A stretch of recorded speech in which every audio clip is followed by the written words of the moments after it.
जय हिंद दोस्तों। आपके स्क्रीन पर जो कुछ दिख रहा है ये सीबीएसई के द्वारा जारी किया गया ओएमआर सीट है।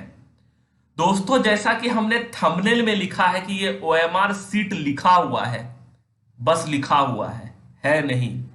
आपको ये जानकर आश्चर्य होगा या आप सवाल पूछेंगे कि जो ये ओएमआर सीट है इसे तुम ओएमआर सीट क्यों नहीं बता रहे। तो दोस्तों, इस वीडियो को आप अंत तक देखें तो आपको समझ में आ जाएगा कि ये ओएमआर सीट कितना है।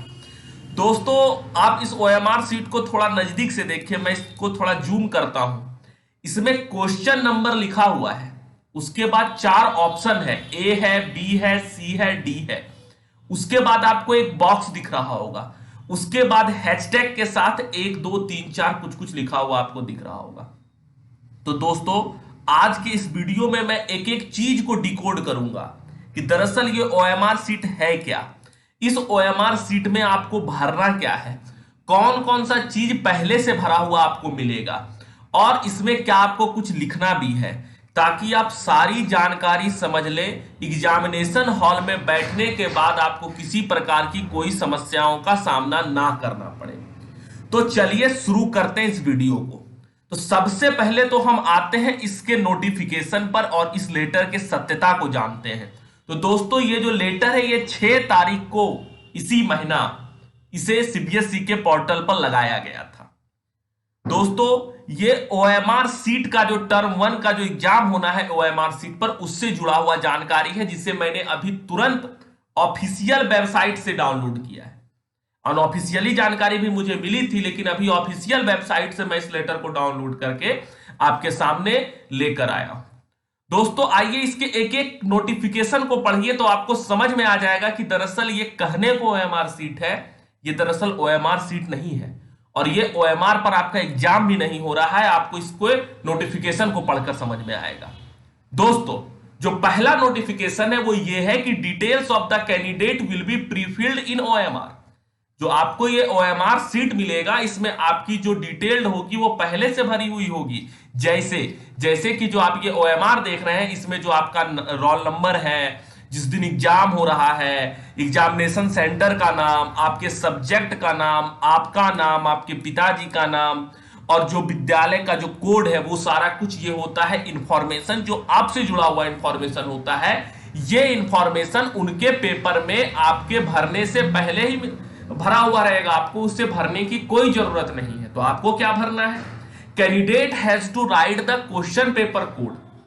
जो आपको क्वेश्चन पेपर मिलेगा एग्जाम में, उसमें एक कोड लिखा हुआ होता है, उस कोड को आपको अपर राइट कॉर्नर में भरना है। तो जो ओएमआर सीट होगा उसके अपर राइट कॉर्नर में आपको इस जगह पर ये जो आप 4 बॉक्स देख रहे हैं, 3 3 6 और एक 7 बॉक्स जो भरा हुआ है, क्वेश्चन पेपर कोड जो लिखा हुआ है, यहां पर मैं थोड़ा जूम करके आपको दिखा देता हूं। इस जगह पे आपको कोड भरना है जो आपके क्वेश्चन पेपर में लिखा हुआ रहेगा। तो क्वेश्चन पेपर का कोड आपको यहां पर डाल देना है। आइए तीसरा इंफॉर्मेशन देखिए, जो इसी से रिलेटेड इंफॉर्मेशन है, वो ये है कि आपको कंफर्म करना है कि I confirm that all particular given information above are the correct. मतलब कि जो आपको यहां पर नीचे में स्टेटमेंट लिखा हुआ, I confirm that all particulars given above are correct, तो ये आपको अपने कलम से लिखना है और चलते हुए हाथ से आपको यहां पर हस्ताक्षर भी करना है, सिग्नेचर करना है। तो आपको लिखना भी होगा क्वेश्चन पेपर में ये लाइन, जो लाइन अभी यहां पे लिखा हुआ है। आपको जिस तरह से यहां पे ओएमआर पे जिस तरह से सैंपल पेपर में लिखा हुआ है, सैंपल क्वेश्चन पेपर में लिखा हुआ है आंसर सीट में, उसी प्रकार से आपको वहां भी लिखना है। दोस्तों, जो अगला इंफॉर्मेशन इसमें दिया हुआ है वो ये है, जो हमेशा से रहता है कि ओएमआर सीट में जो आपको कलर करना होता है वो ब्लू या ब्लैक कलर से करना है, और जो ओएमआर सीट है उस पर पेंसिल का प्रयोग नहीं करना है। तो ये आम जानकारी है जो आपको पहले से भी प्राप्त होगी। अब आते हैं उस सवाल के जवाब की तरफ कि ये ओएमआर सीट क्यों नहीं है। तो चलिए समझते हैं एक एक करके। तो सबसे पहला चीज क्या है, जो एक बेसिक इंफॉर्मेशन है कि ओएमआर सीट पर 60 पीस यानी 60 जगह होगा जहां पर कि आपको क्वेश्चन के आंसर करने हैं। यह संभव है कि आपसे 50 क्वेश्चन पूछे जाएं, कुछ परीक्षा में 40 क्वेश्चन पूछे जाए, तो जितना क्वेश्चन आपसे पूछा जाएगा आप उतना ही बॉक्स को कलर करेंगे। अगर आप ज्यादा कलर भी कर देंगे तो उससे कोई दिक्कत नहीं है, उसे इवेल्युएट नहीं किया जाएगा, उसे नंबर में आपको नहीं गिना जाएगा। ऐसा नहीं सोचिएगा एग्जामिनेशन हॉल में जाके कि 40 का क्वेश्चन है, 50 को रंग देते हैं तो 40 में से 50 नंबर मिल जाएगा, ऐसा तो नहीं ना होगा, ये तो आपको भी पता है। तो वो इंफॉर्मेशन है तो लिख दिया गया है। अगला जानकारी क्या है? अगला जानकारी यह है कि आपको 4 सर्किल मिलेगा, मतलब हर क्वेश्चन के साथ 4 ऑप्शन जो होता है ए बी सी डी वो मिलेगा आपको, और उसमें से जो करेक्ट आंसर होगा उसको आपको रंग देना है, कलर कर देना है। उसके बाद जो अगला पॉइंट है वो ये है कि after 4 circle are over, 4 circle में से जो एक करेक्ट, जैसे कि आप जो ओएमआर सीट देख रहे हैं इसमें से 4 को सर्किल आपको दिख रहा है ना जी, क्वेश्चन नंबर 1 2 में ए बी सी डी। तो अगर आप 2 नंबर क्वेश्चन पढ़ते हैं उसमें आपको ऑप्शन ए करेक्ट लगता है तो वो ऑप्शन ए को आपको कलर कर देना है, और कलर करने के बाद जो बॉक्सवा देख रहे हैं ना इसको भी भरना पड़ेगा आपको। तो देखिए यहां पर जो इंफॉर्मेशन है मैं आपको पढ़ के दिखा देता हूं, आप भी अपने आंख से देख लीजिए। तो क्या लिखा हुआ है? After 4 circle is over a box is given, then the same row candidate have to write the correct option of the box, that is A, B, C और D as answer। जो आंसर है आपको box में भरना पड़ेगा। ये देखिए information है। जब ओएमआर सीट पर हम कलर कर ही दिए तो बॉक्स में हमको क्यों भरना पड़ेगा? इसका जवाब आगे नहीं है, आगे पढ़ते हैं, देखते हैं शायद मिल जाए जवाब क्या है नहीं है। आफ्टर द बॉक्स भरने के बाद again the circle is given ahead of the box where question number is also written inside it and the circle is darkened by the candidate if it is not attempted the question। मतलब समझे? मतलब ये जो आपको hashtag के साथ जो लगाया हुआ है, जैसे क्वेश्चन नंबर 2 है तो यहां पर बॉक्स में मान लीजिए कि ए आपको लगा तो आप बॉक्स में ए रख दिए, और उसके बाद हैशटैग के बाद यहां 2 नंबर लिखा हुआ है।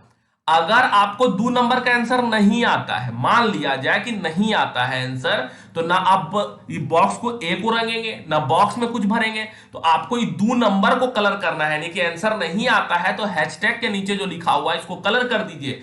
मतलब ये आप कलर जब कर दीजिएगा तो इससे ये पता चलेगा कि आपको आंसर इसका नहीं आता है, आप इसका आंसर नहीं दीजिएगा। अब बताइए कौन कलर करेगा? इसको तो कलर करने को मतलब नहीं, निगेटिव मार्किंग तो है ना कुछ मारिए दीजिएगा अगर नहीं भी जानते होंगे तो उसका यूज आपको नहीं करना है, समझदारी के लिए बोले। अगर फिर भी आपको लगता है कि नहीं हम जो है अंदाजे नहीं मारेंगे, तब आप उसको कलर कर सकते हैं, या आप उसके लिए स्वतंत्र हैं अकॉर्डिंग टू लेटर, जो इंफॉर्मेशन यहां दिया हुआ है उस हिसाब से हम बात कर रहे हैं। छठा इंफॉर्मेशन क्या है? ये भी इंपॉर्टेंट है। Candidate are advised to first they all should mark the response and dark in the circle. पहले आपको सर्किल रंगना है, और आपको लगता है कि नहीं आप सेटिस्फाई करते हैं उसी आंसर से, तो वही चीज आपको बॉक्स में भरना है। ठीक है, यानी कि पहले आपको सर्किल रंगना है, और अगर आपको लगता है कि वही ऑप्शन सही है तो बॉक्स में भरना है, और अगर आपको लगता है कि चेंज होगा ऑप्शन तो बॉक्स में बदल के भर देना है। मतलब मान लीजिए कि क्वेश्चन नंबर जैसे 2A को उदाहरण लीजिए कि आप 2 में मान लीजिए कि आप रंग दिए A, अब बाद में आपको लगा कि नहीं इसका आंसर सही होगा B, तो बॉक्स में आप B भर दीजिए, A नहीं भरना है आपको, क्योंकि जो बॉक्स का नंबर होगा ना वही कैलकुलेट होगा, ओएमआर का कोई मतलब नहीं है। जो हमने थंबनेल में लिखा, जो हम आपको बार बार बोल रहे हैं कि ओएमआर का कोई मतलब नहीं है, तो वो यही बात है, ओएमआर का कोई मतलब नहीं है। आगे देखिए फिर क्या लिखा हुआ है। Candidate are advise that first root, तो ये तो हो गया कि पहले आप पढ़ लीजिए। Even if satisfied the dark in circle, circle को रंगने के बाद आप सेटिस्फाई कर गए हैं, उसके बाद भी आपको जो है बॉक्स भरना पड़ेगा। Candidate have to reply both circle and box, आपको सर्किल में भी रंगना है बॉक्स में भी लिखना है। मतलब ओएमआर का कोई मतलब नहीं है। ऐसा नहीं है कि आप सर्किल में एक सही आंसर मार दिए और बॉक्स छोड़ दिए तो आपको नहीं माना जाएगा, आपका नंबर कट जाएगा वहां पर। Reply written in box is treated is final, OMR final नहीं है, बॉक्स में जो आंसर लिखा जाएगा उसको फाइनल माना जाएगा। समझ रहे हैं ना? ओएमआर का मतलब नहीं है, मतलब बॉक्स का है, लिख के जो नंबर दीजिएगा उस पर आपको नंबर मिलना है। और नॉर्मल नोटिफिकेशन भी देख लीजिए, इफ बॉक्स इज एम्प्टी, अगर बॉक्स खुला छोड़ दिए आप नहीं रंगे, response mark in the circle, circle आप रंग दिए, it is considered that question is not attempted by the candidate, और ये माना जाएगा कि आपने क्वेश्चन को अटेम्प्ट नहीं किया है। मतलब समझ रहे हैं ना बॉक्स कितना इंपॉर्टेंट है। और अगला 10वां पढ़िए, एकदम क्लियर बात लिख दिया, एकदम एक के बात को घुमा फिरा के साफ साफ लिख रहा है। if the responses is given in a box and circle left blank, सोच लीजिए ओएमआर आप कलर नहीं किया और बॉक्सवा में आप भर दिए हैं, it will consider that question has attempted, और तब ये माना जाएगा कि क्वेश्चन आप अटेम्प्ट कर दिए। मतलब कि आप ओएमआर सीट में बॉक्स को कलर नहीं करते हैं, और मतलब ये जो सर्किल है, मान लीजिए कि 2 का ए करेक्ट आंसर है, आप ए को नहीं रंगे, ना बी रंगे, ना सी रंगे, ना डी रंगे, और आप बॉक्स में खाली ए आके लिख देते हैं यहां पर बॉक्स जो बना हुआ है, तो आपको नंबर मिल जाएगा। और मान लीजिए कि आपको लगता है 2 का ए सही होगा और आप ए को रंग दिए और बॉक्स को खाली छोड़ दिए, तो आपको नंबर नहीं मिलेगा। कहने का मतलब ये था दोस्तों, ओएमआर का जो कॉपी होता है वो मशीन से चेक होता है, जो कलर किया हुआ होता है, जो बॉक्स होता है, जो रंगा हुआ होता है, वो बॉक्स जो होता है वो मशीन के द्वारा ट्रेस किया जाता है कि कौन सा ऑप्शन सही है, कौन सा ऑप्शन गलत है। जब आप कलर किया हुआ चीज को मानेंगे ही नहीं, जब आप बॉक्स को मानेंगे, इसका मतलब यह है कि कॉपी ओएमआर पर चेक होगा ही नहीं, मशीन से चेक होगा ही नहीं। तो इसी चीज यानी कि कॉपी को चेक करने में कोई ना कोई आदमी लगेगा। तो इसी चीज को मैं आधार बनाकर बार बार कह रहा हूं कि ओएमआर सीट पर एग्जाम नहीं होगा, कॉपी किसी आदमी के द्वारा ही अब चेक किया जाएगा। इसलिए यह एग्जाम ओएमआर के आधार पर ओएमआर सीट पर नहीं हो रहा है, कॉपी मैनुअली चेक होगा, ना कि मशीन से। समझे ना। अब अगला अंतिम जो आपको रिस्पॉन्स दिया हुआ है वो देख लीजिए, वो ये लिखा हुआ है, if all the 3 that is 4 circle, 3 चीज 4 सर्किल, बॉक्स और लास्ट सर्किल जो है आप सबको खाली छोड़ दीजिएगा, तो ये माना जाएगा कि आप अटेम्प्ट क्वेश्चन को नहीं किए। मतलब समझ रहे हैं ना, तो टोटल 3 चीज आपको भरने के लिए बोला गया है यहां पर। मान लीजिए कि आप इन तीनों सर्किल, चारों सर्किल वो ने भरे, ये बॉक्स वो ने भरे, और ये हैशटैग के नीचे में जो लिखा हुआ है वो भी ने भरे, तो ये मान लिया जाएगा कि आप उस आंसर क्वेश्चन का सही आंसर जो है आप नहीं किए हैं। ठीक है ना। तो हैशटैग के नीचे वाला कब भरना है, जब आपको आंसर नहीं आएगा तब भरना है। तो उसको तो भरने की जरूरत है ना, कुछ कुछ मार दीजिएगा, बॉक्स में कुछ कुछ लिख दीजिएगा। समझ रहे हैं ना बात को। तो मतलब इसका फायदा क्या उठाना है कि अगर रंगने का समय नहीं मिलता है तो बॉक्सवा में राइट आंसर लिख के निकल जाना है, समय बर्बाद नहीं करना है रंगने के पीछे। ठीक है। तो जो अभी नोटिफिकेशन से बीएससी की तरफ से आया है वो यही है। अब देखिए इसका क्या विरोध होता है, क्या होता है, उसके बाद अगर कुछ बदला जाएगा तो सबसे पहले हम ही आपको इस चैनल पर इंफॉर्मेशन देंगे।